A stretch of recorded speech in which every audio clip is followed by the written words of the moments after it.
Pues bien, les damos la más cordial bienvenida a nuestros compañeros en Facebook y en la sala de Zoom. Eh, en este año estamos celebrando los 120 años de la Sociedad Astronómica de México por la divulgación de la astronomía. Así es de que todo este año vamos a estar en celebración y en festejo, porque la verdad, 120 años a lo mejor lo podemos decir muy fácil, pero sí ha pasado por la sociedad muchas personas, todo el esfuerzo de muchas personas, y tenemos que hacer una gran celebración. Y bueno, el día de hoy contamos aquí, como siempre, con personas del Instituto de Astronomía que sin duda nos van a dar muchos temas este año. Entonces, muchísimas gracias por el apoyo, como siempre, de la física Laura Parrao. Y bueno, el día de hoy tenemos aquí con nosotros al doctor Héctor Aceves Campos, y voy a leer una pequeña semblanza. El doctor Héctor Aceves obtuvo su licenciatura en física en la Universidad Autónoma de Baja California, la maestría en física en la Universidad de Massachusetts y el doctorado en astrofísica en el Instituto de Astrofísica de Andalucía en España. Desde el 2000 trabaja como investigador en el Instituto de Astronomía de la UNAM en su campus de Ensenada. Su trabajo es en el área de astrofísica computacional, desde donde se hacen modelos de diferentes fenómenos astronómicos, utilizando modelos físicos en combinación con cálculos en computadora. Ha sido profesor de la asignatura de la Facultad de Ciencias de la Universidad Autónoma de Baja California en las materias de métodos matemáticos, mecánica clásica, física computacional, electrodinámica, física química, biofísica. En la UNAM ha sido profesor en las materias de astronomía extragaláctica y cosmología y mecánica teórica. Sus áreas de interés son la astronomía extragaláctica, tal como la evolución de grupos de galaxias, fusiones de galaxias y el agregamiento de galaxias del núcleo activo. Asimismo, en la dinámica de hidrodinámica, de fenómenos que ocurren en el sistema solar. Doctor, pues no nos queda más que darle la bienvenida. Aquí sabemos que sabe usted que esta es su casa y de todas las personas que aquí estamos en este momento. Adelante. Pues primeramente muchas gracias a la sociedad, ¿verdad? Por haberme invitado, a Laura, ¿no? Por estar ahí al pendiente, ¿no? De que no se me pasara. El año pasado se me pasó.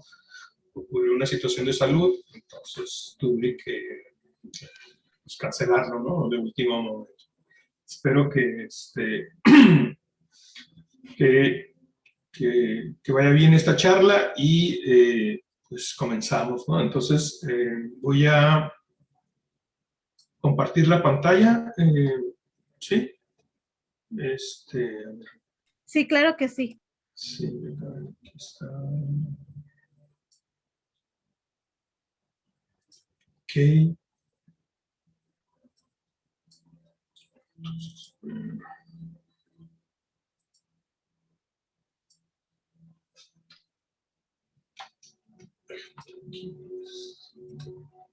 Okay.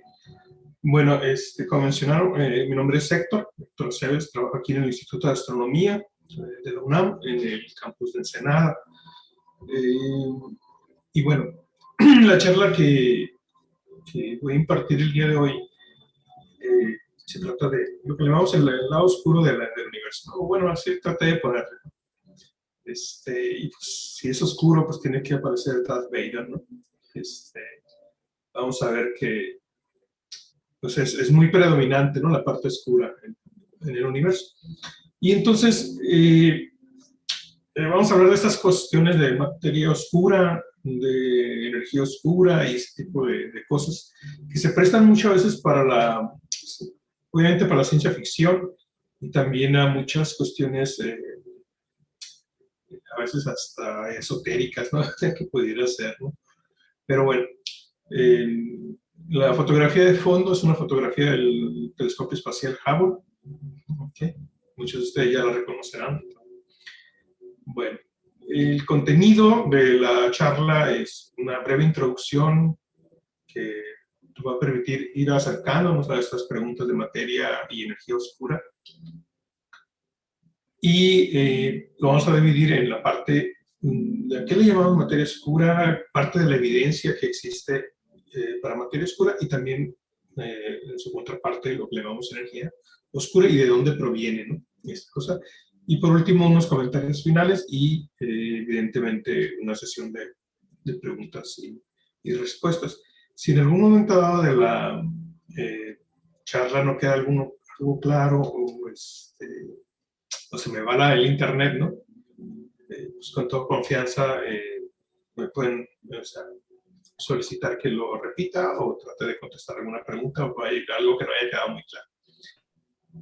Entonces, de entrada, ¿sí se escucha bien? No sé. Muy bien, muy bien. Sí, todo muy bien, muy claro. Todo muy bien, adelante. ¿Quieres? Sí, muy bien, muy bien. Gracias. Bueno, entonces comenzamos con la parte de introducción. En astronomía, esencialmente, la gran cantidad de información que tenemos nosotros es a partir de la luz, ¿no? El análisis de espectros y cosas similares, ¿no? Entonces, ese espectro es lo que nos permite obtener mucha información sobre los astros. Sí, otro tipo de información no nomás es de luz, sino de materia, ¿no? Rayos cósmicos, cosas así, ¿no? Y más recientemente in situ, ¿no? Al menos en el sistema solar, ¿no? Y el sistema solar cae en el ámbito un poco que no son ni de aquí ni de allá, ¿no? No lo quieren los astrónomos y tampoco los geofísicos, entonces hay un área ahí medio intermedia.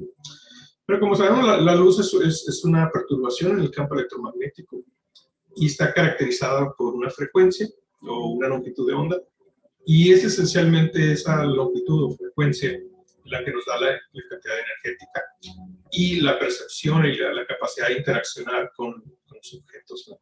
Entonces, típicamente nuestro espectro electromagnético corre desde el radio, desde varios metros, kilómetros de longitud de onda que le llamamos, hasta frecuencias muy bajas, muy altas frecuencias, por longitud de onda muy cortas, que van de los rayos X, rayos gamma y así sucesivamente. Bueno.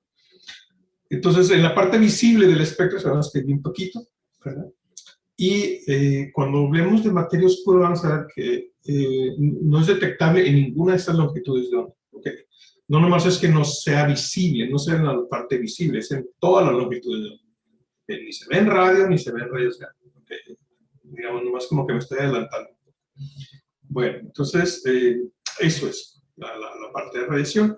La parte de materia, la parte más sencilla del tipo de interacciones, es la interacción por la que más conocemos o hemos tenido más conocimiento de ella a través de la historia, pues es la interacción gravitacional. Y, bueno, Newton postula, ¿no? Y entiende, ¿no? A través de una serie de experimentos también, que la interacción que se da entre dos cuerpos masivos es directamente proporcional a la masa e inversamente proporcional al cuadrado de su distancia.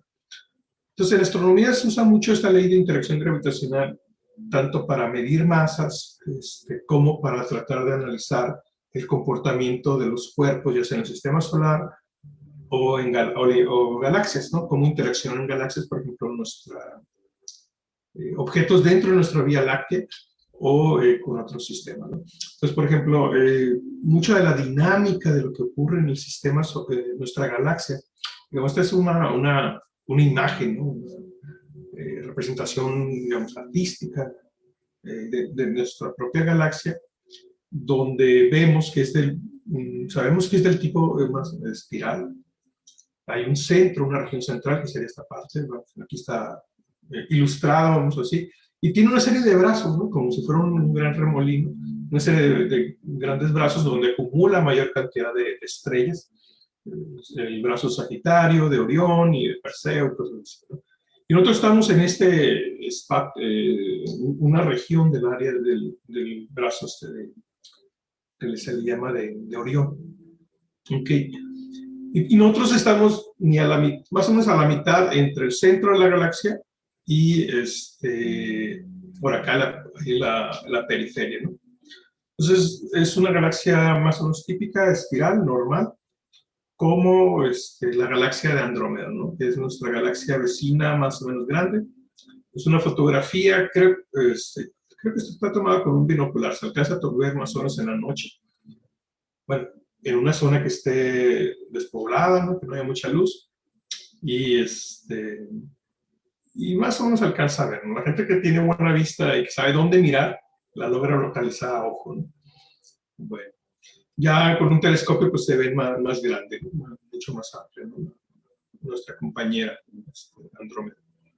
Bueno, y en el universo pues sabemos que hay un montón de galaxias, un montón de galaxias de diferentes tipos, formas, ¿no?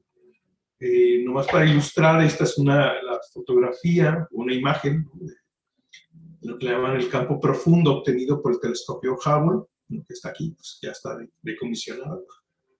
Pero no para tener idea, miren, por ejemplo, todo está en la parte izquierda, esta región, esencialmente todas las partes son galaxias, ¿no? Por ahí debe de haber a lo mejor una estrellita, es esta, la que tiene los patrones así como de cruz, de luz, esas son estrellas. Pero, pues, está esta y aquí. Pero todas las demás, cosas así como difusas, sabemos que son galaxias.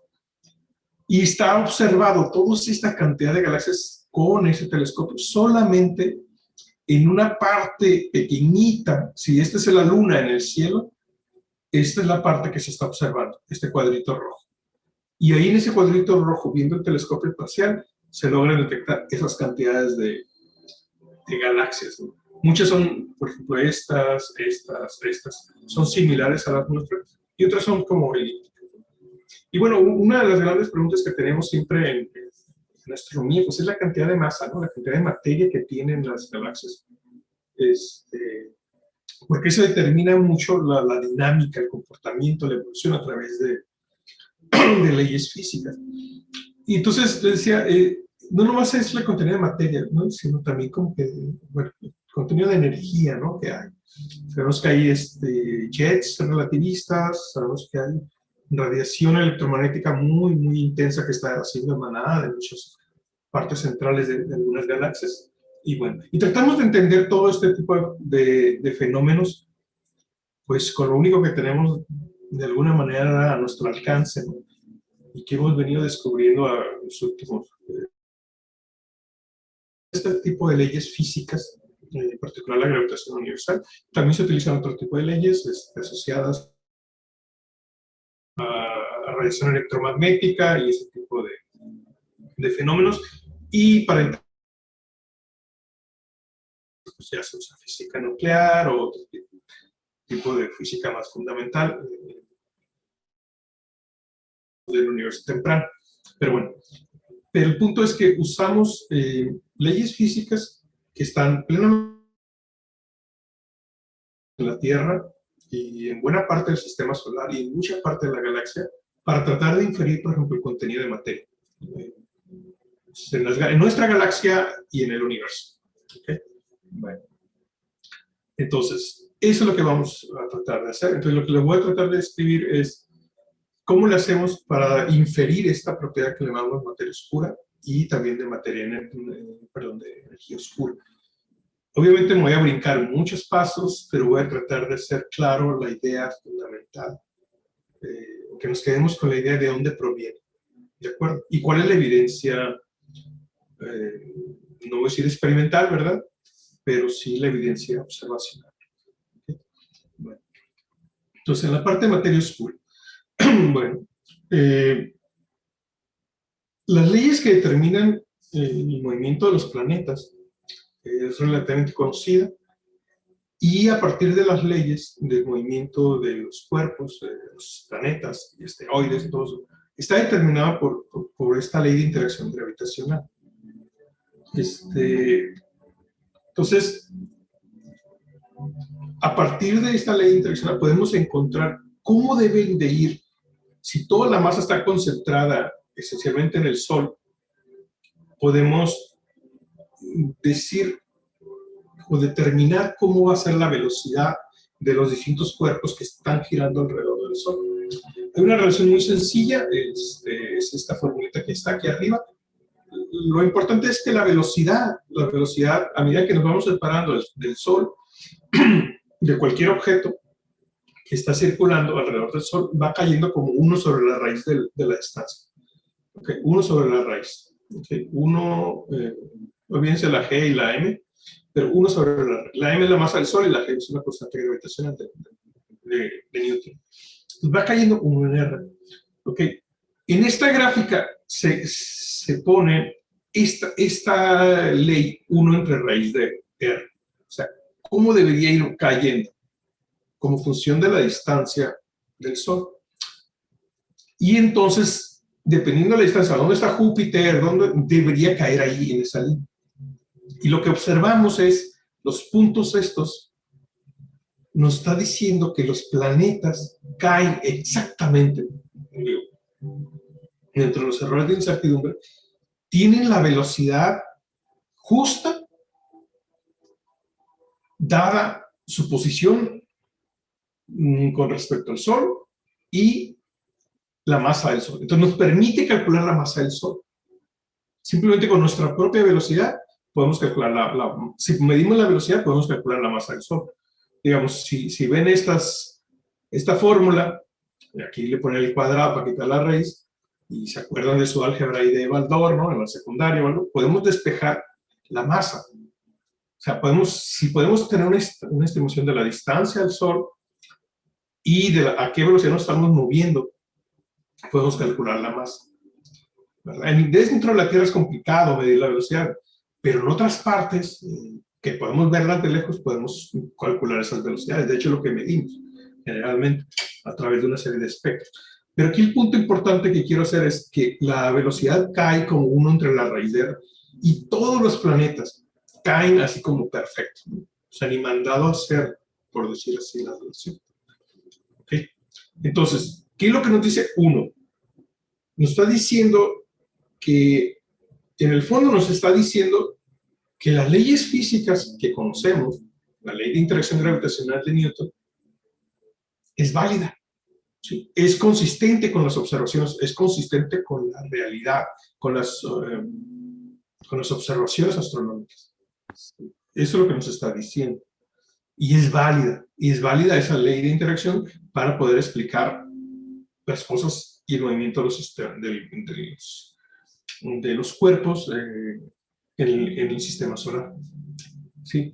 La fuerza dominante es la gravitación. Hay otro tipo de interacciones, electromagnéticas, esencialmente electromagnéticas en el sistema solar, pero eso son muy pequeñas en comparación. O sea, la interacción es muy pequeña. Es decir, la dinámica de los planetas está determinada por la interacción gravitacional en lugar de una interacción electromagnética. ¿Okay? Entonces, por eso estoy concentrándome en la parte de gravitación. Bueno. Entonces, esencialmente nos dice que la ley que conocemos de gravitación exponencial funciona y funciona bien y reproduce los resultados. Si pudiéramos encontrar otro planeta o otro objeto que sabemos la distancia y está girando alrededor del Sol, podemos decir, con que sepamos la distancia, sabemos la velocidad con que se va a estar moviendo. ¿De acuerdo? Entonces, es predictivo, ¿no? La ley. Bueno, ¿qué es lo que ocurre en galaxias? ¿No? Todas las galaxias están rotando, o sea, todas tienen cierto grado de rotación. Entonces, en el caso de nuestras galaxias como la nuestra, que es una galaxia espiral, esta es una imagen de una galaxia vista como de arriba, vamos a decir así, ¿no? Si es como un plato, voy a decir que está viendo de arriba, ¿no? Entonces está giran en una dirección o en otra, o lo que ustedes gusten, pero está rotando. Entonces, esa velocidad nosotros la podemos medir. Para los que tienen un poco más de experiencia o conocimiento, lo que ven es la radiación de la materia que se está alejando de nosotros, tiende el espectro a correrse al rojo.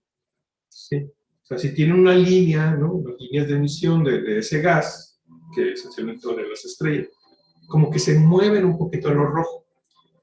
Y del otro lado de la galaxia se mueven al azul, porque es como que se están acercando. O sea, tienen una galaxia, una parte viene hacia nosotros y la otra se aleja. ¿Por qué? Porque está rotando. Es como si viéramos un disco, la parte de esta periferia va hacia se está alejando y la otra se está acercando. Entonces, los colores se verían diferentes de este y de este. Entre comillas, colores. Las líneas. Pero bueno, nosotros tenemos la capacidad de medir esa velocidad de rotación. Claro, el caso perfecto es que agarremos. O sea, el universo es tan vasto que dice, para agarrar una galaxia justo en la dirección y que la veamos de canto perfecto, está complicado. Es poco.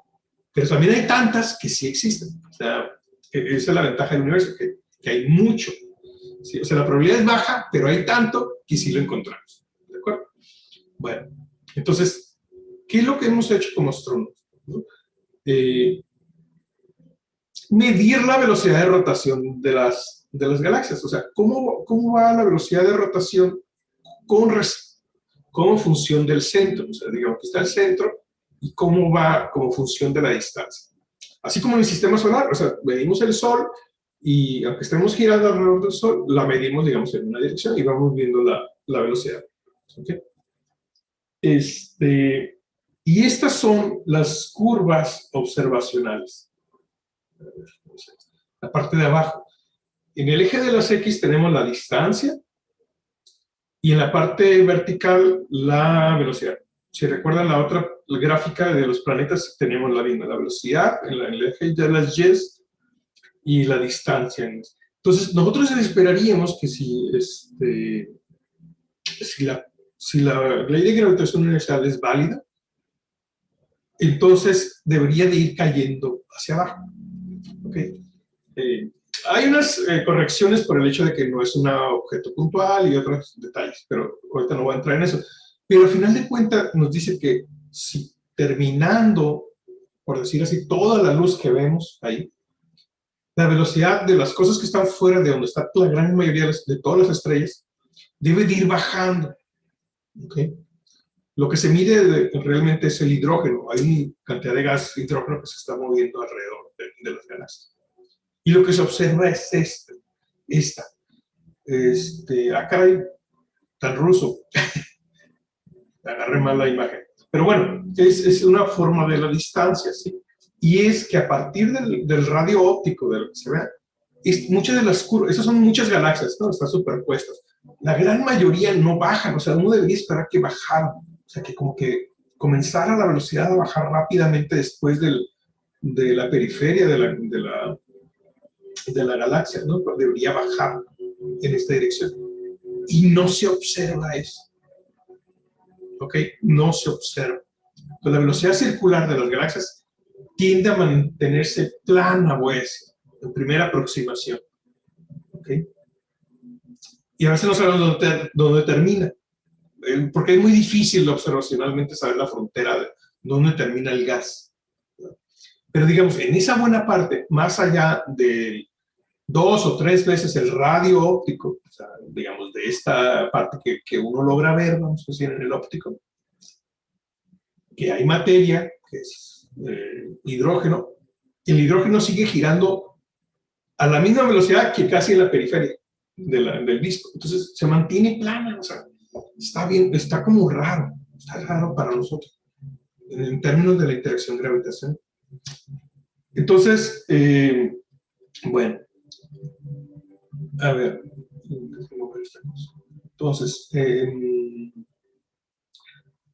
entonces, para hacer el dibujito claro, más o menos, o sea, digamos que la parte roja es estas curvas que se observan, y lo que uno esperaría es que a partir, digamos, de 15 kiloparsecs, voy a decir, el radio de nuestra galaxia, más o menos, deberíamos ir comenzando a observar que la velocidad de los objetos o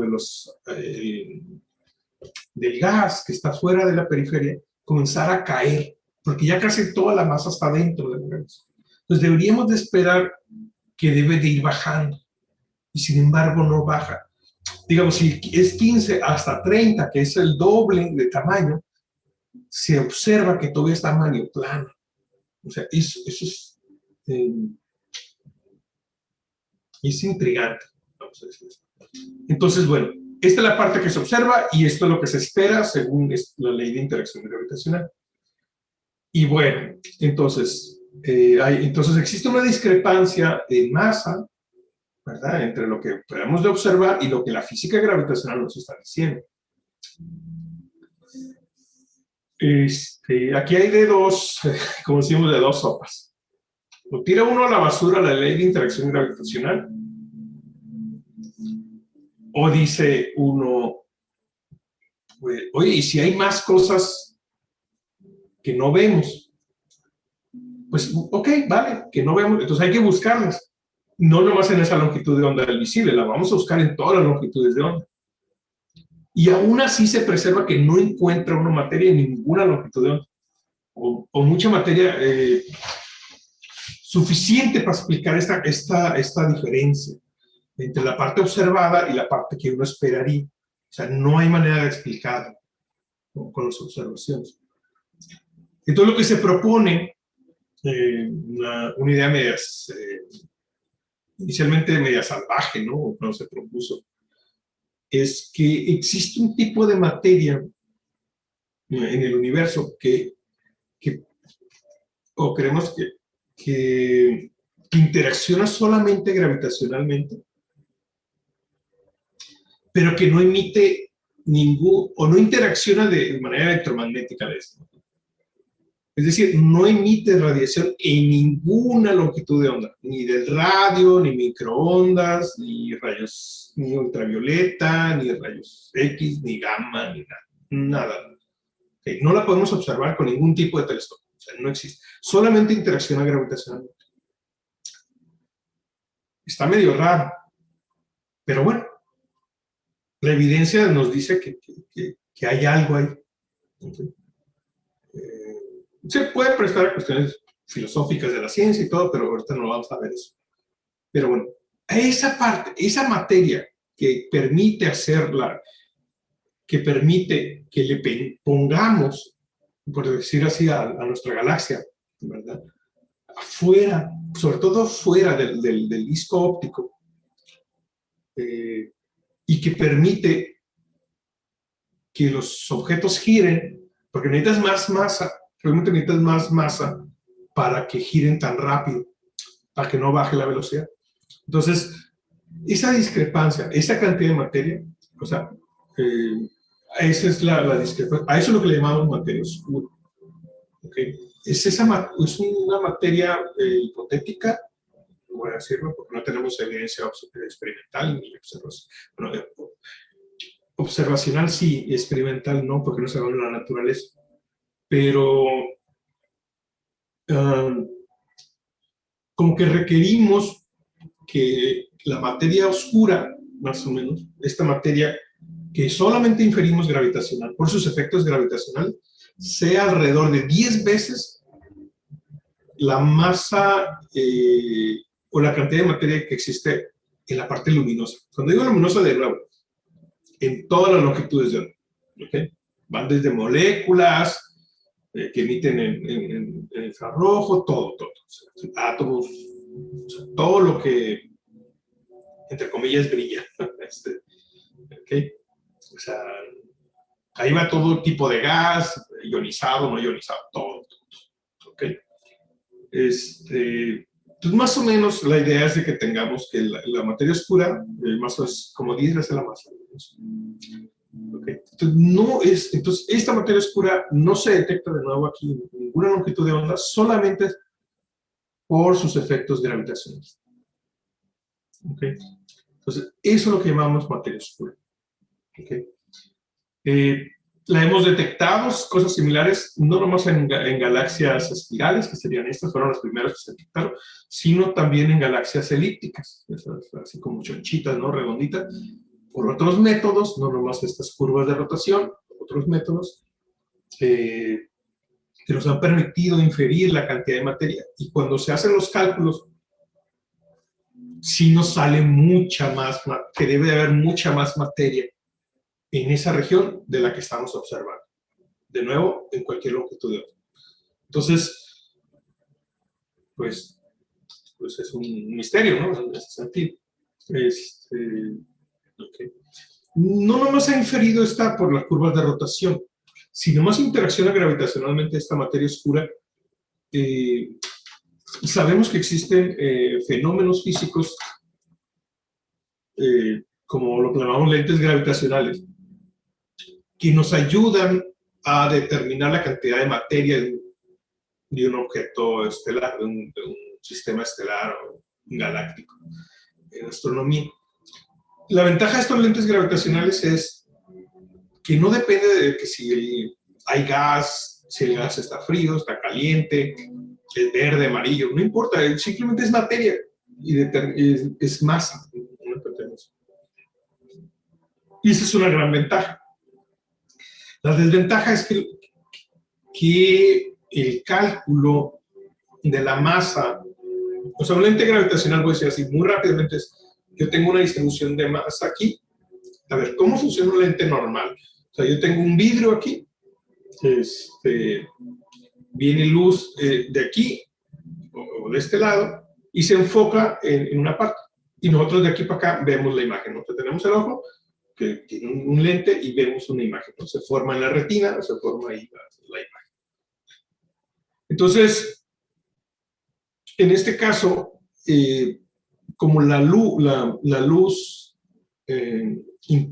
interacciona con la materia, siempre y cuando la cantidad de materia sea muy alta, muy masiva, logra, ahora sí, doblar los rayos de luz, ¿no? Vamos a decir una analogía muy sencilla, sería, tienen una lámpara de luz y pues si ustedes la tiran y pues, o un rayo láser, pues se va recto, ¿no? De hecho, esa es la definición de recto, ¿no? En la práctica. Pero si lo ponemos pasa por una situación donde la masa es muy fuerte, tiende a curvear, o sea, la jala, ¿no? Así como cuando avienta uno una pelota, ¿no? Se va curveando. Entonces, cuando hay un cúmulo de galaxias muy masivo ahí, la luz que viene de una galaxia que está acá, voy a decir atrás, la curvea, o sea, viene por aquí, llega por acá y por acá, como un lente normal. Entonces nosotros vamos a ver esa galaxia, la vamos a ver aquí arriba y acá abajo, por decir así. Y eso es un fenómeno que se llama lentes gravitacionales, están observados, pero la desventaja de eso es que es muy propenso a muchas series de errores. Depende de la distribución de masa y otras cosas. Pero sí se ha inferido una gran cantidad de materia que no estamos viendo, pero que tiene efectos gravitacionales a través de estos lentes. Y se han hecho mapas muy sofisticados, con técnicas muy sofisticadas, claro, con errores, lo que ustedes quieran, pero permite ver, digamos, esta es una ilustración de la densidad de materia oscura obtenida a través de lentes gravitacionales. Pero esencialmente una de las conclusiones es que en buena medida sigue la distribución de luz, es decir, la distribución de galaxias. Partes brillantes las sigue, no muy bien, pero va más o menos ahí. ¿Okay? Y también se obtiene más o menos alrededor de 10 veces. ¿Okay? Más o menos como 10 veces. Bueno, entonces eso es materia oscura. ¿Okay? Al menos es como 10 veces la parte luminosa. O sea, si nomás tuviéramos materias, lo que conocemos de materia luminosa y materia oscura, pues realmente es un universo dominado por materia oscura. Es tu lado oscuro predomina, ¿no? Eso no lo que dice, ¿no? Pero bueno, y luego también hay una cosa que hablamos de energía oscura. ¿Okay? Bueno, esta energía oscura, ¿de dónde viene? O sea, ¿de qué surge? Bueno, surge en cosmología. Esencialmente surge en cosmología, en los modelos del universo, de la expansión del universo, de cómo ha evolucionado, cómo creemos que ha evolucionado. Bueno, aquí está, nomás puse ahí unas ecuaciones para que parezca de veras la charla.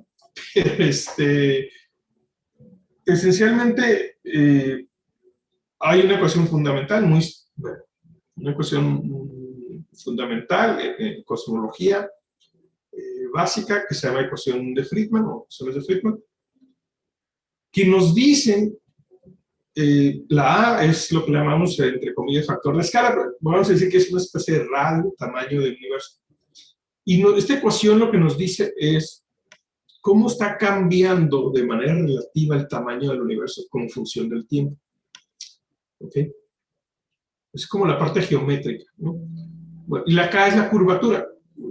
Eso no voy a entrar ahorita, pero digamos, nos están diciendo cómo está cambiando como que el tamaño del universo. Tengo que clarificar eso en un momento dado, pero pues digamos que es la separación típica de todas las galaxias, ¿no? Pero bueno. Y esa separación, la tasa a la que está separándose de las galaxias, creciendo el universo, depende del contenido de energía y materia, o sea, el contenido de materia y de radiación que existe en el universo. ¿Okay? Depende de esos dos factores. Pero también depende, se ha tenido que introducir un término que es análogo a una densidad de energía, una energía, por cuestiones inicialmente, bueno, ha entrado y salido más de la física, ¿no? De la cosmología, pero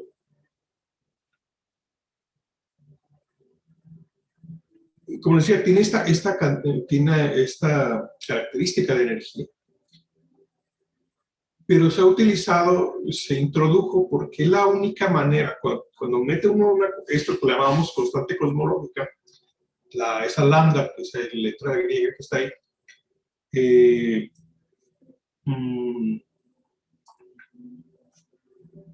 uno, para poder obtener universos, nuestro universo se está expandiendo. ¿Okay? ¿Cómo lo sabemos? Por observaciones de las galaxias. Pero si no tenemos este término en esta ecuación, las soluciones, matemáticamente hablando, no tienen soluciones de expansión o de contracción. Okay. Entonces necesitamos un término de ese tipo, matemáticamente hablando. Bueno. Entonces, esta constante cosmológica, todo el término funciona como una densidad de energía, digamos, de la misma, igual que este término que es una densidad de energía por unidades, ¿no? Es como, ¿no? De este lado, esta es una manzana, todo este término, pues esta tiene que ser otro tipo de manzana, pero son manzanas. ¿Okay? Bueno, otra forma de ponerles a esta cosa rara, pero lo que importa aquí es esta relación. Voy a decir que con esta omega, no es el ómicron, no sé si es ómicron, es el omega, es la suma de tres términos, nos dice la contribución como porcentual, voy a decir, de la parte puramente de materia, la parte de esta constante cosmológica, hay una parte de curvatura, pero esta movilidad. Y en la época actual, esencialmente, suman 1. Deben de sumar, al menos matemáticamente, 1. Y a ver si es cierto. ¿Okay? O sea, como que si el universo está ahí en confabulación, la suma de estas componentes da 1. ¿De acuerdo? Bueno. ¿Cuáles son las observaciones? O sea, ¿qué nos dicen las observaciones? Dependiendo del contenido, dependiendo de lo que tengamos, de la contribución de materia, de la constante cosmológica del término de constante cosmológica, la evolución del universo, que es esa regida por esa ecuación, es diferente, dependiendo si le sube uno la materia, le baja la constante cosmológica, viceversa, y ahí se la lleva uno, ¿no? Pudiera obtener uno un montón de modelos. Y en esos diferentes modelos, si yo agarro, por ejemplo, puede decir una estrella, o realmente se usan supernovas, ¿no? Como lo que llamamos candelas estándar. Si agarro un objeto como eso, y yo me comienzo a mover, y lo comienzo a alejar, como función de la distancia, yo puedo obtener matemáticamente cómo se deberían de ver estos objetos. ¿Okay? Si su brillo no cambia, cuando lo muevo hacia muy lejano. Entonces, esta es una gráfica, olvídense lo que significa cada punto, pero el eje de las X es una distancia y el eje de Y, digamos, es el brillo de este objeto. ¿Cómo debe de ir disminuyendo el brillo? Entonces, hasta aquí, cuando estamos a la mitad, voy a decir, son objetos relativamente cercanos y los diferentes modelos cosmológicos con las diferentes contribuciones de materia y de constante cosmológico, no hay diferencia. Entonces, tenemos que seguir observando objetos mucho más lejanos. Y a medida de una distancia muy, muy grande, ya los modelos que están aquí con diferentes líneas que se lograron ver, tienden a separarse. O sea, ya pero a distancias muy, muy lejanas se comienza a separar. ¿Ok? ¿Cómo deberían de verse esos objetos? Dependiendo del modelo cosmológico y dependiendo la cantidad, la contribución tanto de materia como de constante cosmológica. ¿Ok? Esa constante cosmológica tiene un término asociado a la energía, ¿verdad? Es una densidad de energía, matemática, físicamente hablando.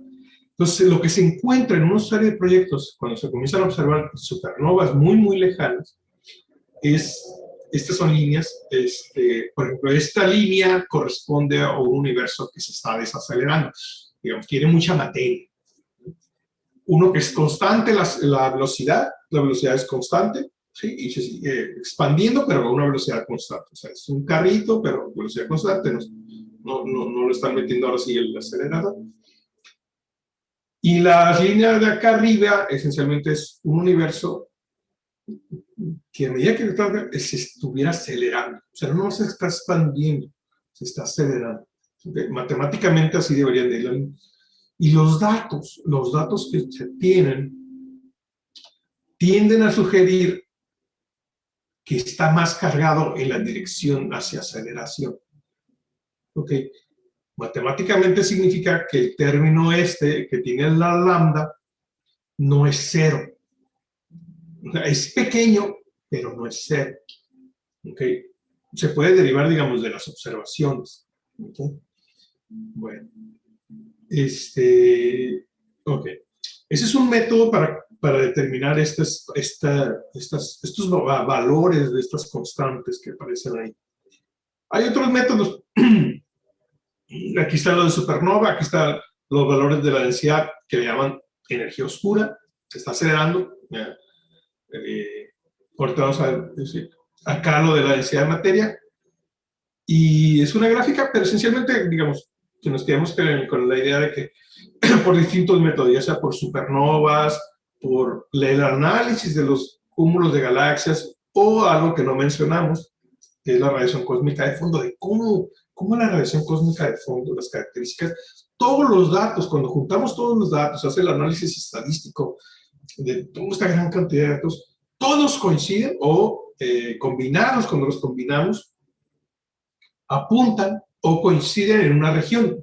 O sea, los tres métodos, o hay otros que no estoy mencionando, pero todos tienden a como que un punto de conecte. O sea, si se fijan, cada uno de esos métodos no están separados tan lejos uno de otro. O sea, no está en una región de la gráfica, otro acá, no. Todos están como en la misma región y aparte hay zonas de intersección. O sea, eso es sorprendente desde el punto de vista científico.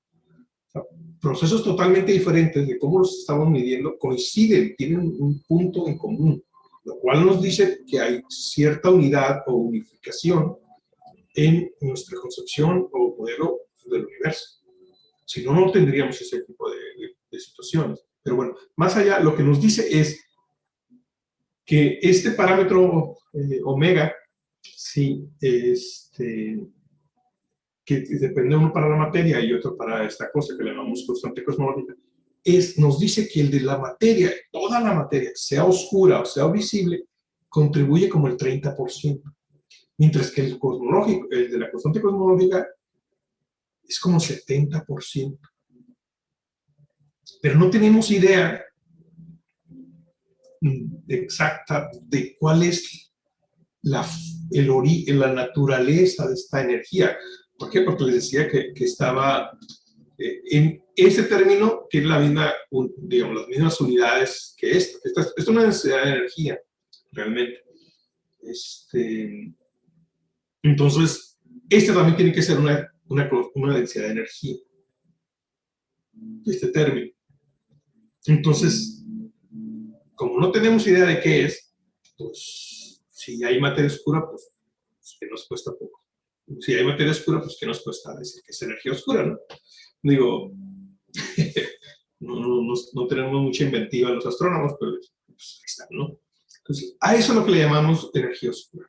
Entonces, a ver, déjenme ver si lo puedo resumir. O sea, la energía oscura, el concepto, la idea de energía oscura proviene de un modelo estándar de cosmología, que es el Big Bang, de las ecuaciones de eso y de los datos que estamos obteniendo, la mayoría por telescopios espaciales y muchos de telescopios muy grandes, y por distintos métodos. Nos arroja que el universo, en ese modelo de Ebers, es consistente con un universo que se está acelerando. O sea, no nomás se está expandiendo, se está acelerando. Y la tasa a la que se está acelerando nos dice la cantidad de energía oscura que le tenemos que poner. No sé si me explico. Es como que tanto le piso al acelerador, ¿no? O sea, eso es lo que nos está diciendo.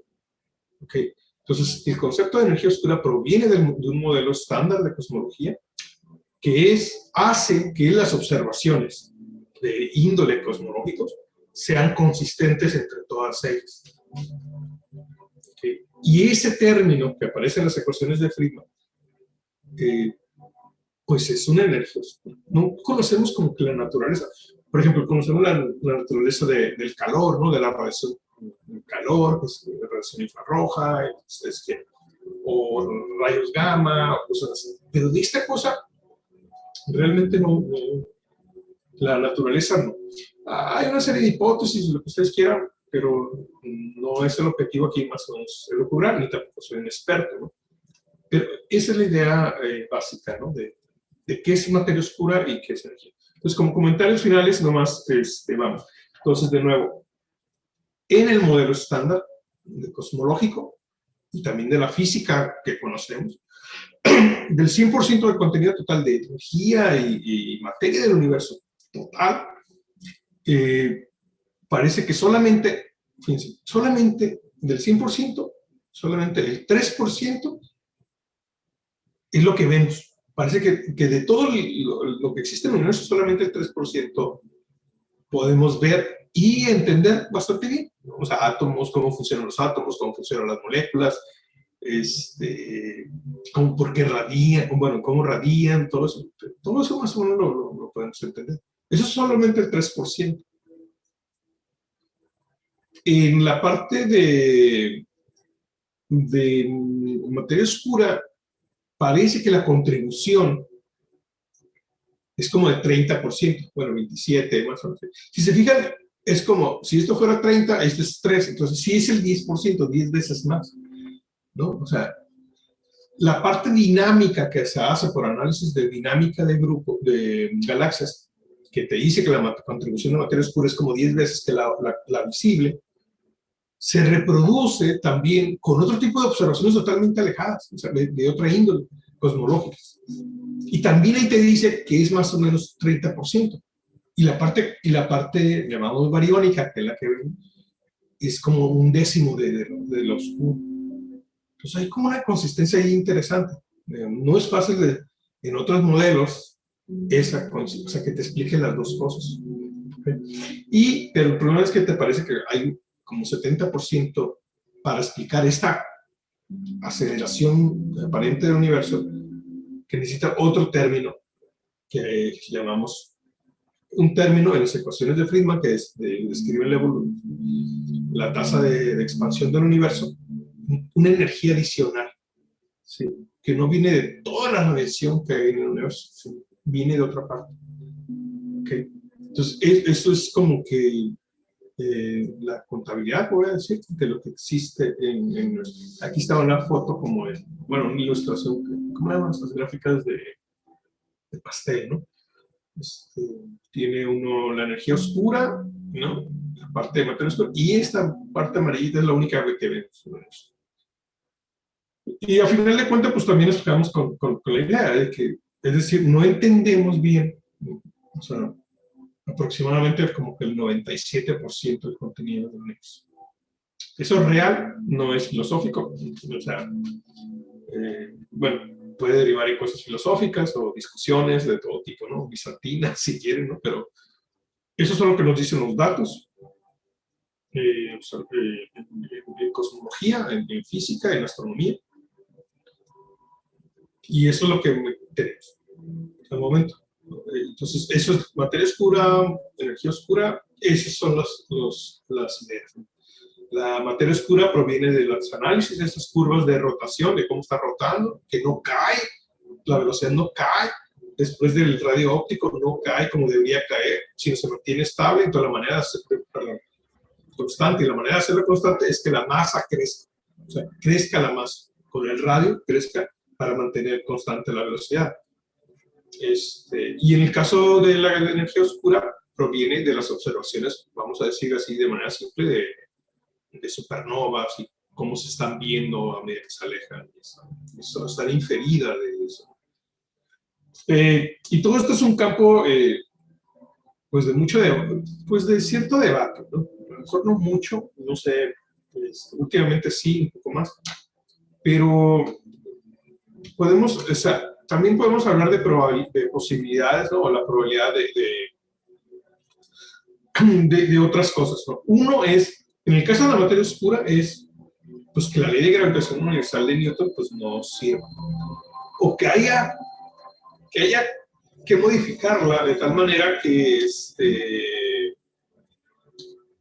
permita las posibilidades. Y hay formulaciones que le llaman de gravitación modificada, de dinámica de gravitación modificada, que lo que hace es, de alguna manera, que sigue la ley de Newton en escalas relativamente pequeñas, pero a distancias suficientemente grandes de una galaxia, por ejemplo, las aceleraciones cambian. O sea, tienen un término así como modificado. Bueno, no voy a entrar ahorita en el detalle, pero digo, es modificado.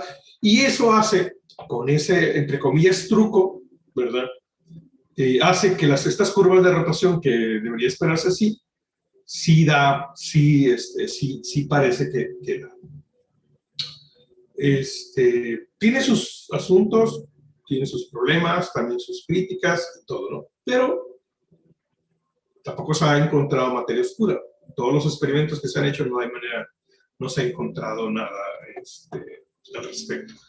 En el caso de mediciones, por ejemplo, de supernovas, que están muy lejos, muy lejos, hay efectos que no se toman en cuenta, que hay muchos, por ejemplo, que están evolucionando las estrellas, entonces su brillo es diferente. O sea, no es el mismo brillo que está una supernova aquí en nuestra galaxia, a una que esté muy lejos. Y también, esa es una cuestión evolutiva, voy a decir. Y también hay muchas incertidumbres en las mediciones. Entonces, cuantificar todo eso, y si ven aquí la gráfica, pues las bandas de error son grandes, ¿no? Entonces, es complicado el análisis estadístico, matemático de eso.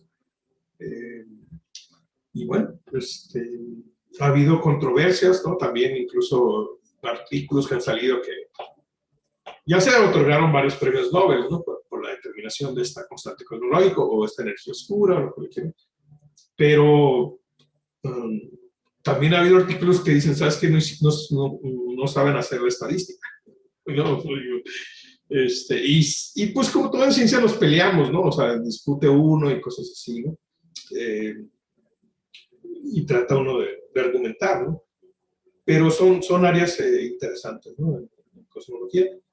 Y bueno, eso es esencialmente lo que les quería mostrar, la parte oscura del universo, en el sentido de que no la vemos, o sea, y nomás las inferimos por observaciones en combinación con leyes de la física. ¿Okay? Y bueno, pues muchas gracias. Les dejo una carita feliz de Marte. Muchas gracias, doctor. Muchas gracias a usted y sin duda otra vez nos quedan muchas preguntas por hacer y pues bueno, vamos a pasar a estas preguntas. Rafa, y sí, un aplauso. Ahorita le entregamos su reconocimiento. Muchas gracias. Ahorita le entregamos su reconocimiento, pero bueno, aquí estamos. Adelante, Rafa. Sí, mi pregunta es... Un segundito, como dejen hacerla, porque la había hecho, ahora sí la había hecho chiquita, ¿no? ¿Cómo se llama? La pantalla, ¿no? Bueno, creo que ya. Sí. Doctor, muchas gracias. Estuvo muy interesante y esto da pauta para muchas cosas, ¿va? Y no, pues... Sí, mi pregunta es, esto no puede ser, lo de la materia oscura que no se puede detectar más que gravitatoriamente, que es como si fuera un fantasma, por decir. No interfiere un poco en la teoría del Big Bang. Mi pregunta es esta: ¿por qué en el Big Bang se creó toda la materia que conocemos, estamos todo, y también se creó algo que no podemos detectar? Por un lado, ¿verdad? Por ejemplo, la radiación de fondo, ¿no será un resultado también de la materia oscura? Ok, a ver. De hecho, o sea, en la misma idea de esta del Big Bang, de la evolución, se requiere materia oscura. Dejen tratar de clarificar. Cuando uno saca esta evolución, la forma de evolucionar del universo, también la temperatura del sistema va cambiando. Y una de las características de ese cambio en temperatura es cómo se forman los elementos primigenios, ¿verdad? Y nos generan la abundancia de los diferentes elementos. Entonces, la abundancia de elementos primigenios es muy sensible a cómo se está evolucionando el universo. Uh-huh. Si yo le bajo la materia oscura, la cantidad de materia, y le bajo la de la energía oscura, al menos los modelos basados en el Big Bang, que es parte de la pregunta que hacía, y con toda la astrofísica nuclear que sabemos, no nos da las abundancias que se observan. Uh-huh. Sobre todo en hidrógeno, en helio, poquito litio, y berilio, ¿no? Pero no nos da. Entonces, ahora sí parece ser una condición sine qua non para el Big Bang. Sí. O sea, como que está junto con pegado. Ajá. Hay hipótesis de que parte de esta materia, tenemos el conocimiento de física, nos permite entender lo que es la bariogénesis, más o menos. O sea, cómo se formaron los primeros, para los físicos bariones y para los astrónomos bariones es diferente, pero digamos, los primeros núcleos, cómo se formaron los núcleos atómicos, protón, neutrón, los quarks. O sea, todo eso como que, todo está quarks no, pero digo, como medio, en la física como que entiende, ajá. O sea, las interacciones, ¿no? Pero no este tipo de materia, que pudiera ser puramente gravitación. O sea, no sabemos dónde pudiera haber comenzado a predominar, qué pasó, qué tipo de interacciones. Lo otro es que en teorías fundamentales de física, hay una idea, y parece consistente con observaciones y con modelos, es que a medida que nos vamos a energías muy altas, y las interacciones no se reconocen, no se diferencian mucho. Por ejemplo, la electromagnética no se diferencia mucho de la electrodébil. Sube uno la energía, y luego con la interacción fuerte tampoco se nota. Ok. Y entonces, la que nos da lata, y nos ha dado mucha lata, como raza humana, yo diría, es la gravitacional. Entonces, hay muchas partículas que son candidatos, que cuando hubo esa separación decimos separación de fuerzas, pero es como si fuera una transición de fase, como cuando pasa de líquido a gaseoso, ¿no? De repente, ¡pum! Y dices, entonces imagínense que usted vive... ¿Cómo fue? Entonces imagínense que usted fuera una persona líquida, ¿no? O sea, y de repente cambia otra de gas, pues las leyes de física que usted está acostumbrado a ver como líquido son totalmente diferentes. Sí. ¿Verdad? O sea, cambiaría. Entonces, no. De hecho, para que pase eso, tendría que haber una cantidad de energía así brutal Ujú. Ajá, Exacto. Ajá. Y es en un ratito, ¿no? Ajá. Bueno, mi otra pregunta era, ahora que lanzaron el telescopio Webb, ¿hay algún proyecto que pueda estudiar o que vaya a estudiar lo de la materia oscura? Sí, es que mire, a ver, lo que yo entiendo,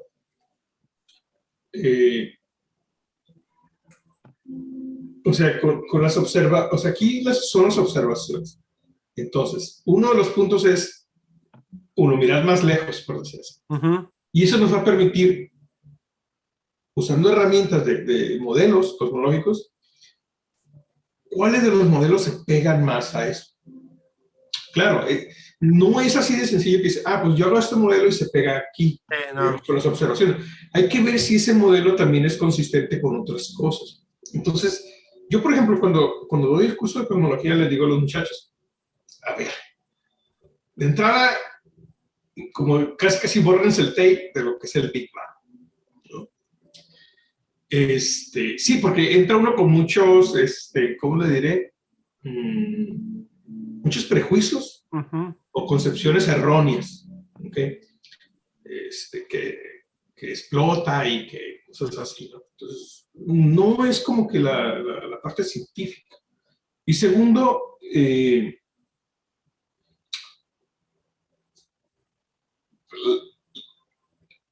hay que hay que tener una actitud científica, aunque nos cueste mucho trabajo a nuestras ideas preconcebidas o nuestra percepción. Si los datos están diciendo que es verde, es que es verde. Tú no quieres ver magenta, lo que tú quieras. Y lo compruebas y es verde. Sí, es bien. Entonces, así es. Yo le decía que a mí el Big Bang no me gusta, por las razones que esté aquí.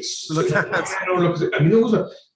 Pero, el Big Bang como teoría explica muchas cosas simultáneamente, no muy bien cada una, pero en global sí explica muchas cosas. Y eso es bien difícil que una teoría del universo la logre. Por ejemplo, explica las abundancias de elementos ligeros que observamos y que los astrónomos se logran medir. Bueno, sobre todo los astrónomos observacionales, ¿no? Logran medir bastante bien. O sea, la abundancia de elementos ligeros.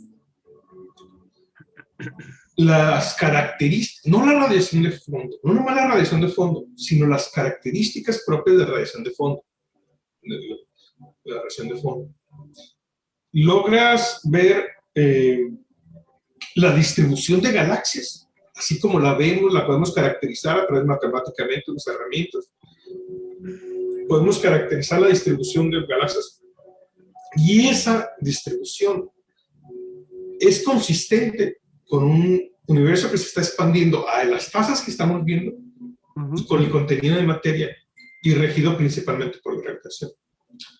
Y luego hay otras que le llaman oscilaciones acústicas de variables, no importa lo que sea, lo que dicen, pero ese fue un éxito teórico que luego fue observado. Decía que cuando medimos la distribución de galaxias, alrededor de 200 megaparsecs, bueno, un megaparsec es como de aquí a Andrómeda, pues 200 megaparsecs deberíamos ver si la distribución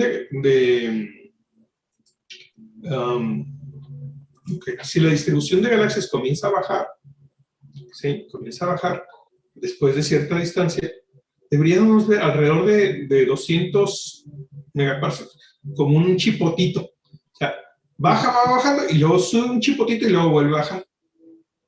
Alrededor de 200. Esa es una predicción teórica. Con estos parámetros de 70% cosmológica, 30% de materia oscura. ¿Okay? Si le mueve uno eso, esa de 200 se va a 500, por decir así, o a 100. ¿Okay? Entonces es como la guitarrita, ¡ting! Sonó ahí. ¿Okay? Bueno. Y eso nos dice la densidad de la cuerda. Bueno. Toda la gente que hacía ese tipo de observaciones decía, se veía algo así, pero dice, es un error observacional, es un ruido, porque es que la señal es bien bajita. Sí. Es muy bajita, la verdad. Entonces toda la gente, nada, pues no. Y más los teóricos decíamos, nah, no midan bien, no. O los observacionales, nunca nadie checaba eso. Hasta cuando ya un análisis matemático de un modelo y cómo se deberían de ver lo que llamamos perturbaciones gravitacionales en ese tipo de universos, se encuentra una huella, o sea, que en el universo temprano ocurrió algo a una escala y que ahorita debería estar esa perturbación a 200 megaparsecs, una sobredensidad de galaxias con respecto al promedio. Y cuando lo grafican, la parte teórica viene así, bajando, y luego el chipotito en 200, y luego sí. O sea, y entonces ya toda la gente comenzó a decir, caray, porque entonces se dieron cuenta que no era un error observacional. Cuando ya combinaron todos los datos, obtuvieron una mayor lo que llamamos señal a ruido, ¿verdad? O sea, entonces hay muchas cosas. La abundancia de elementos, o sea, como 5 o 6 pilares, vamos a decir, del Big Bang. Cada uno como que agarrado con pincitas, puede decir, pero curiosamente, si le mueves a uno, ahora sí desmadras, no todos los demás. Sí. O sea, y mueves aquí y le mueves, o sea, es como un pulpo, un monstruo de 6 patas, ¿no? 5 patas, ¿no? O sea, ahí está el Big Bang. O sea, al parecer es lo mejor que tenemos ahorita para explicar todos esos hechos. Sí. Ahora, sería muy arrogante también de nuestra especie humana que tenemos 10.000 años de civilización a partir de la agricultura, ¿no? 10.000 años. Y de comenzar a entender las estrellas 50 años, 60, 70 años. Que en 70 años ya descubramos todos los enigmas del universo, me parece un poco. No. Siempre. Filosóficamente me llega, ¿no? Entonces, pero bueno, eso es, ¿no? No sé si alguien... Ya me extendí, yo creo que... Hace 10 años no se hablaba de la materia oscura casi, ¿no? No, ya me extendí de más, yo creo. Soy muy rollero si me han enviado. Está bien, doctor. Gracias, muchas gracias. Estuvo muy bien. Ahí. No te preocupes por el tiempo. Lo importante es que los conceptos queden claros para que el público pueda realmente seguirte. Entonces, al revés, en la medida que tú te extiendas y nos vas dando información del por qué, vamos entendiendo mejor. Tómate tu tiempo, explícalo lo más claro posible y esto va a ser algo maravilloso para todos. Muchas gracias, Laura. Así es, muchas gracias. Doctor. Gracias, doctor. Y bueno, no sé aquí en Zoom está el profesor Alfonso de la Red Mexicana de Radiotelescopios, y bueno, de la SAM está Fernando, Gilberto, Ricardo, no sé si tengan alguna pregunta, Moni. Creo que Arturo tiene ahí una en el chat. Perfecto, sí, me ayudan, porque ahorita de por sí, yo no estoy viendo el chat, porque luego me distraigo ahí. Sí. Disculpen. Ok, Arturo Ibarra dice que en el diagrama de velocidades radiales en la galaxia parecía entender que esta o los objetos de esta tendrían velocidades más lentas en el centro que en las zonas intermedias. ¿Es así? Sí. Digo, si lo ven en el caso extremo, las velocidades, o sea, hacia el centro, es la velocidad circular. ¿Ok? Entonces, la angular es la misma. ¿Por qué? Porque todos van como que en el mismo brazo, ¿no? Aquí. Entonces, todos se mueven en el mismo ángulo al mismo tiempo, ¿no? Pero si usted se sube en un caballito, voy a decir, si se pone cerca del centro y en el otro extremo, pregúntele quién va más rápido. ¿Quién siente que va más rápido?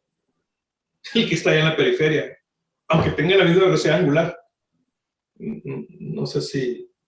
Entonces, por eso es muy baja en el centro. Y claro, en el punto es el mero centro extremo, pues ponga a alguien en el centro, pues no me muevo, ¿no? Un punto. Es como los extremos nomás para tratar de entender, ¿no? Y de ahí tiene toda la variedad, ¿no? De velocidades. Eso es lo que ocurre. Muchas gracias, doctor. De la Red Mexicana de Radiotelescopios, lo felicitan por su excelente plática. Gracias. Y tiene la pregunta, lo que me impactó fue ¿por qué la materia oscura no existe? A ver, sí existe. No entendemos su naturaleza, es diferente. O sea, ¿cómo sabemos que existe? Pues por leyes de física. Y si no renunciamos a las leyes de la física tal como conocemos, que nos ha ayudado a explicar un montón de cosas en el sistema planetario, muchos en galaxias, debe de haber algo ahí. El ejemplo histórico lo tenemos en el descubrimiento de Neptuno, ¿no? O sea, decíamos, Júpiter, o sea, o Neptuno, ¿no? Hay perturbaciones en estos planetas. Y la única manera que podemos, o sea, no coincidía la dinámica de los planetas, voy a decir, usando leyes de Newton, si no le ponía uno otro planeta. ¿Ok? Entonces, uno puede decir, es que sí, o sea, si nos aferramos o nos ceñimos, no tanto aferramiento, que suena así como posición política, no religiosa, digamos, si nos ceñimos a lo que tenemos y entendemos, y tenemos bien, más o menos bien entendido y que nos ha funcionado bastante bien, en esa época diríamos, es que nos falta algo. Entonces yo puedo decir que sí existe. Al menos existe esa perturbación. ¿Por qué? Porque nuestro criterio es precisamente la ley de la física, no es otra cosa. O sea, entonces, en base a eso, decimos que sí existe. No se conocía la naturaleza de esa perturbación hasta que se descubrió Neptuno, porque luego se dice, pues según cálculos, debe de aparecer aquí, a tal fecha, ¿no? Y aparece la pelotota ahí de gas, ¿no? Con telescopio, claro. Y entonces es algo análogo a lo esto de materia oscura. Por eso al último, salvo que queramos renunciar a la ley tal como está de gravitación universal, ok, vale. Pero también tiene sus bemoles esa ley. Hay muchos fenómenos. Y lo otro es que desde el punto de vista cosmológico la requieres. Entonces, si se fijan, es como que la parte dinámica y la parte cosmológica apuntan en la misma dirección. Entonces, sí existe en ese sentido. Para nosotros, para los astrofísicos, sí existe, porque hay mucha evidencia. Pero sí, hay mucha evidencia que apunta a la existencia de esa materia. Ok. No conocemos su naturaleza. Ahora, como les digo, bien podemos estar mal y puede ser un error catastrófico del siglo, ¿no? O sea, pero si apostamos, o sea, es más fácil que exista algo así a que no exista. Porque si no existiera no pudiéramos detectar ningún efecto, ¿no? Ahora sí, como alguien dijo de un fantasma, pues sí, si yo veo que el fantasma me está moviendo la taza, no, pues no eres fantasma, ¿verdad? O sí existe, no sé. Pues no sé si quedó claro, la verdad. Es que a veces podemos caer un poco en la parte como casi filosófica, ¿no? Exacto, sí. En vez de un criterio científico, ¿no? Decía, sí, no, me acuerdo de la serie viejísima de Star Trek, ¿no? El Mr. Spock decía, ¿no? Que si quitabas todas las evidencias, ¿no? Lo que explicaba y no lograbas explicar todo, la última explicación, aunque fuera tan irracional como fuera, o tan ilógica, esa era. ¿No? Digo, así es. Sí, inclusive había un comentario aquí en Facebook sobre justamente eso, ¿no? Que podemos caer en cuestiones filosóficas. Sí, sí. Y César Arteaga, justamente el que hacía ese comentario, y él tiene también otra pregunta. Dice que en el Big Bang la materia ya estaba concentrada en un punto, sin embargo, ¿ya existía la materia y la energía? Bueno, en el concepto moderno, digamos, o lo que entendemos en el Big Bang, no es que toda la materia, a ver, voy a decir universo con U mayúscula y universo con U minúscula, diferencia. En el Big Bang no hay de que toda la materia esté en un punto, porque eso implica que es un lugar preferencial. Si no, es como cuando hacemos la analogía de un globo y pues decimos se está inflando, ¿verdad? Y cosas así.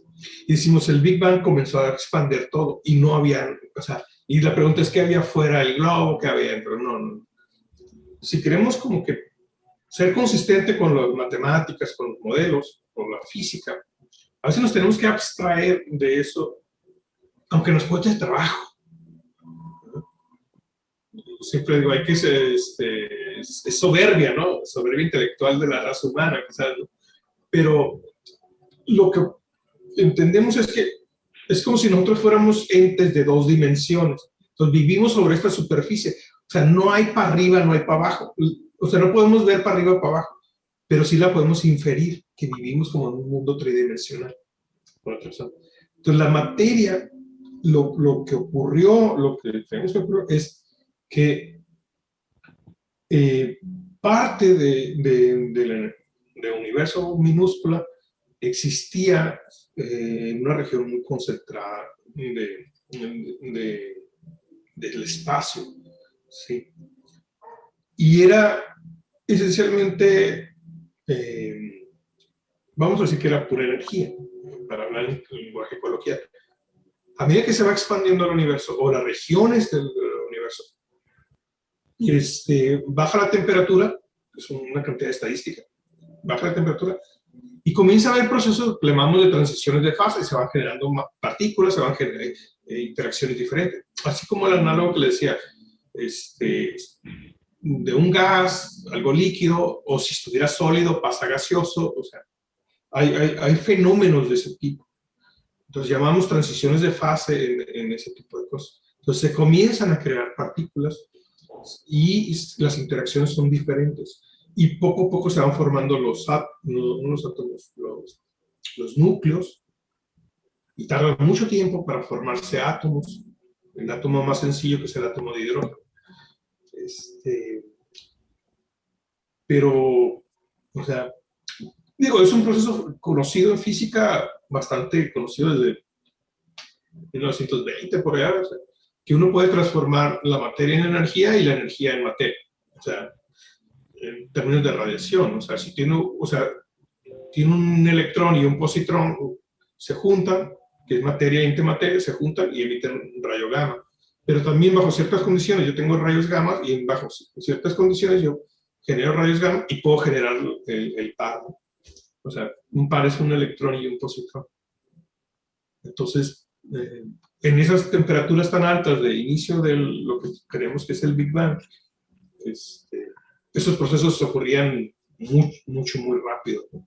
Era el pan nuestro de cada día, ¿no? Entonces,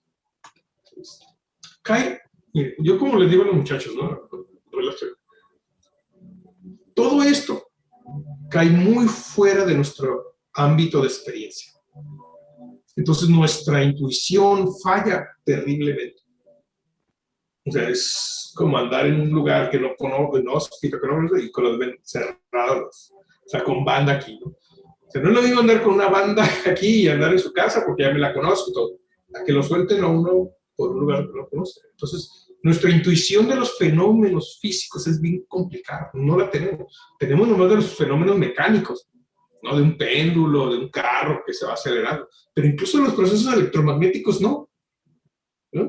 O sea, no entendemos muchas veces por qué tenemos que apagar los celulares en el avión.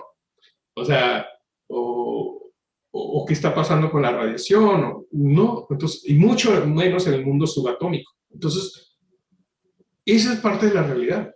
Pero nuestra experiencia de vida no nos permite tener una visión clara o traer a esa experiencia, ¿no? Entonces, es muy complicado querer entender en base a nuestra experiencia esas cosas, porque nuestra experiencia es muy limitada.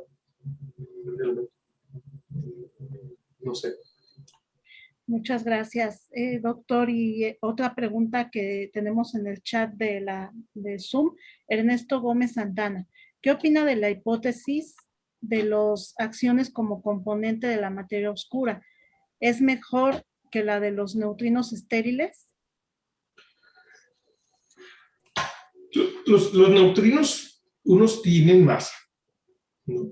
Y lo otro es que se cree en la época muy temprana del universo que pudieron haber sido también más masivos y tuvieron otros, lo que llaman grados de libertad.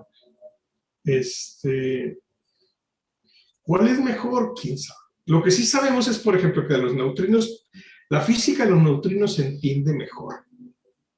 Digo, a lo mejor soy conservador, en ese sentido, neoliberal y conservador en ese sentido, porque la física de los neutrinos la tenemos más o menos bien agarrada. No muy bien, pero digo, la tenemos agarrada. Digamos, los experimentos neutrinos solares, en los superconductores, en los aceleradores de partículas, todo eso. La física de los neutrinos es un poco más conocida y al menos más asequible a lo que yo considero que tenemos en lugar de campos de acción y ese tipo de cosas. Por eso les digo, yo en ese sentido sí soy medio conservador, diría nuestro presidente. Me tiendo a pegarme más a lo donde hay un poco más de evidencia física, ¿no? Lo otro es, digo, no deja de ser interesante, ¿no? Pero al menos es mi punto de vista, ¿no? Me pego más a las cuestiones, entre comillas, tangibles, ¿no?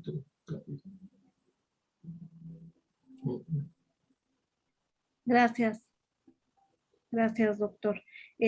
Bueno, ya creo que por último, para también no quitarle y ser muy abusivos con su tiempo, José Antonio Miranda, referente a la energía gravitacional, se ha mencionado que de su relativa debilidad en comparación a otras fuerzas, como la electromagnética. Se debe a que esta se pierde a través de las membranas, referencia a la teoría de cuerdas, y a otras dimensiones. Algunos mencionan otros universos.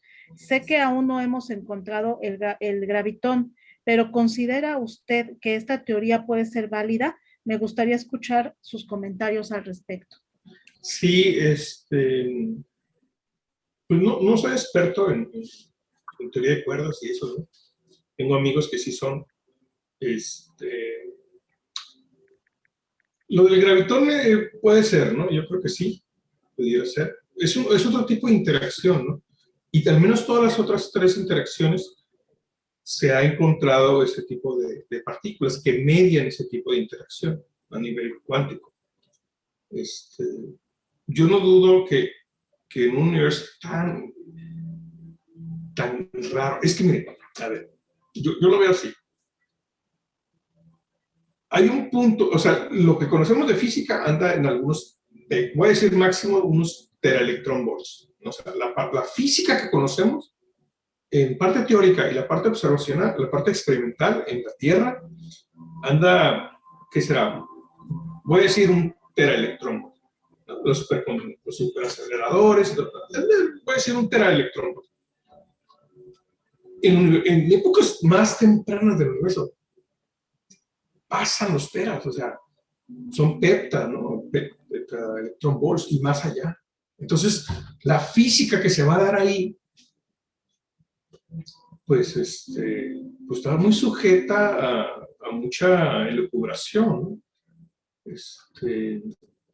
Yo la verdad nunca me aventuro mucho en esas cosas. Digo, está bien estar platicando de esos temas, ¿no?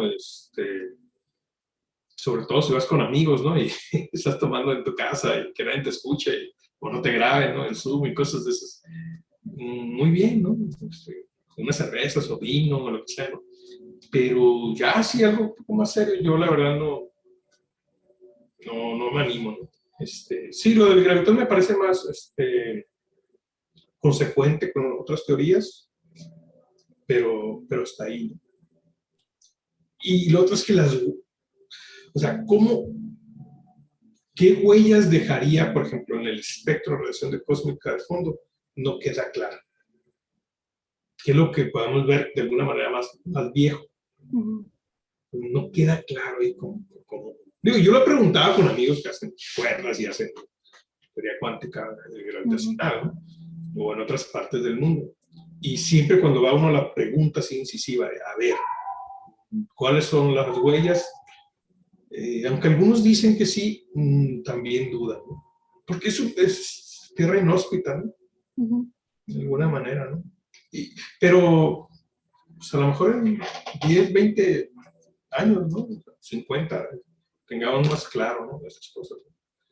Así Y lo es. otro que nos frenó mucho como civilización fueron estos aceleradores, ¿no? De partículas que se frenaron, ¿no? La investigación es necesaria de tan altas energías que están asociadas a épocas tempranas del universo no prosiguieron. Pues. Entonces es muchas cuestiones matemáticas, muchas cuestiones de ese tipo, ¿no? Pero sin un sustento observacional o experimental, ¿no? Y eso siempre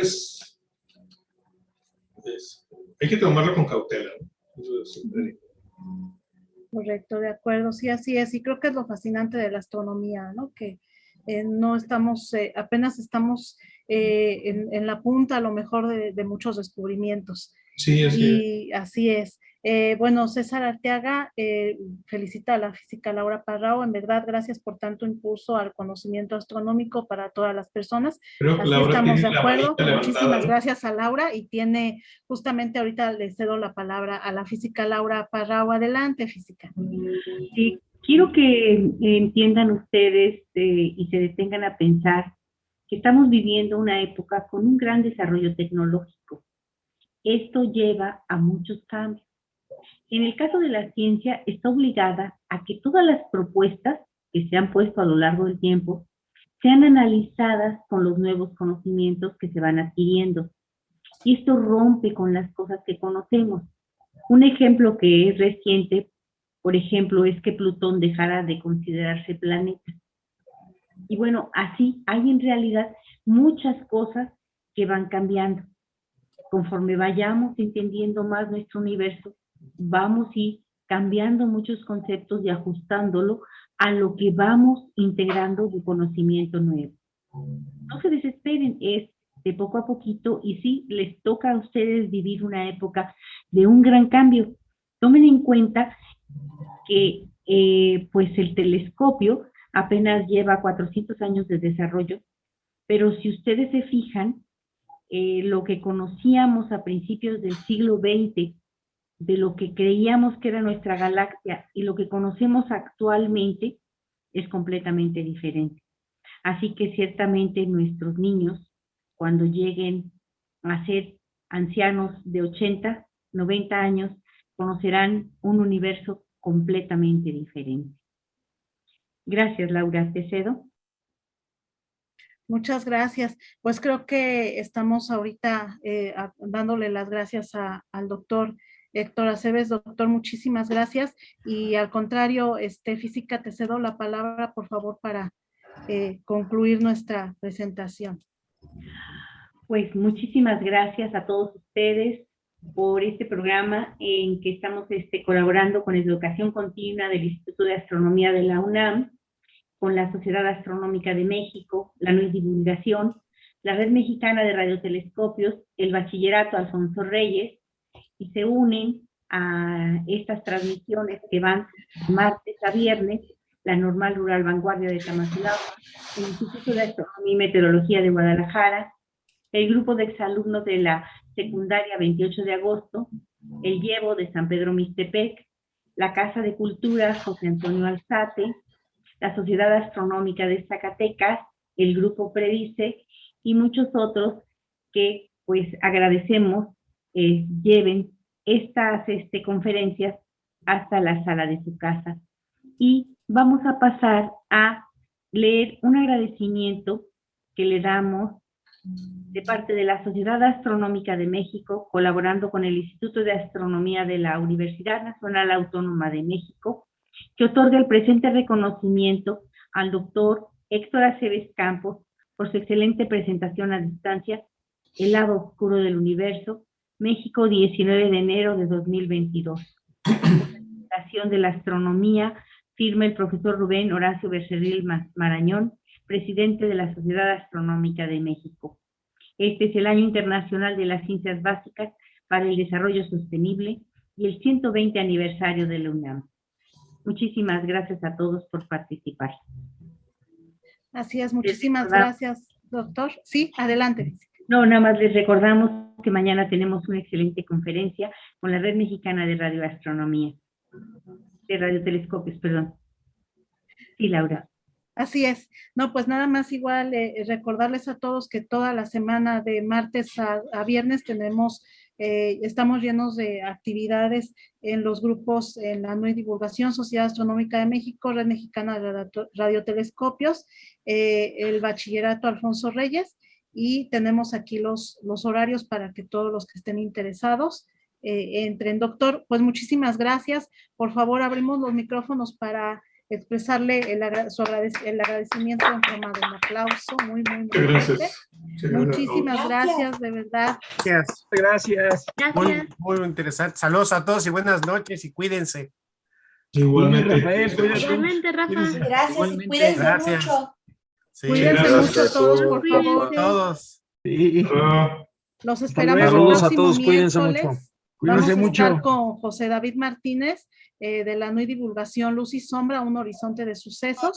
Pero nos vemos aquí el próximo miércoles, por favor, no falten. Muy bien. Claro que no, aquí estaremos. Nos vemos. Sí, hasta luego. Muchas gracias. Gracias, doctor. Hasta luego. Gracias. Adiós. Un abrazo a Gracias. Noches. Suerte. Hola a todos, buenas noches. Buenas noches. Descansen, buenas noches. Padre, Buenas buenas noches. noches. Bonita Bye. noche, Buenas noches. descansen. Gracias, Física Laura. Buenas noches.